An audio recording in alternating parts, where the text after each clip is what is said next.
Aheani a motungata ma ũrigitani rungu rwa mũbango wa UHC nĩ matabanĩtie mũrũrũngano mũciĩ mũnene wa Nairobi makĩenda thirikari ĩmaandĩke wĩra wa mũcara maume wĩra-inĩ wa kandarathi, na oho makauga marĩhwo mbeca ciao cia mĩaka 5 iria matarĩ marĩhwo na nĩ macirutĩire wĩra. So our message is simple. Conversion of terms to P&P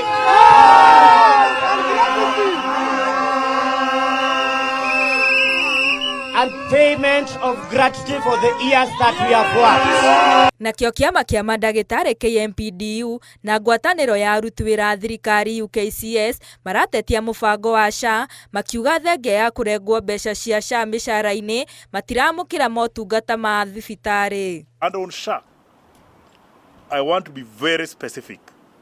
The current leadership we have in SHA is weak.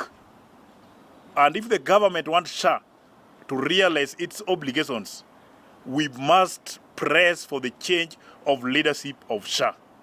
Rĩu nĩ maheanĩte notithia ciumia 2 thirikari ĩkwĩrwo ĩrũngarĩtie motungata ma SHA nĩguo amemba o matige kwagagio rĩrĩa mathiĩ thibitarĩ-inĩ na kwaga ũguo magũtabania mũgomo. The Union of Kenya Civil Servants and Kenya Medical Practitioners, Pharmacists and Dentists Union have today, in a singular voice, give the government 2 weeks to resolve any challenges that are there with the comprehensive medical scheme of the civil servants within 2 weeks. Failure to which we are going to begin a series of demonstrations from 18th of this month. Nao ambunge arĩa manyitaga mbaru ũrĩa warĩ mũnini wa President Rigathi wa Gachagua onao nĩ monekete makĩrarakwo nĩ mũbango ũyũ wa SHA makiuga ndũraruta wĩra ũrĩa kwagĩrĩire na makorota President Ruto makiuga nĩ ahĩngĩcire mũingĩ. Ino SHA twatindĩkithirio mũromo-inĩ na kũrĩ hĩndĩ atũrumire na mũmero.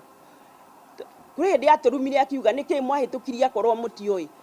No ithuĩ ũrĩa amĩtarĩirie nĩ twaiguĩte tukaigua nĩ wega ithuĩ andũ tũrĩ a mũcara mũnene turute mbeca nyingĩ nĩgetha tũteithie acio kĩu nĩ gĩtũmi kĩiganu gĩa gũtũma tũmĩhĩtũkie. No kũrĩ acokire agĩkĩra clauses cia maheni nĩgetha mbeca ithiage kũrĩo. Handũ-inĩ ha Inooro TV njĩtagwo Mũthoni wa Wanyeki.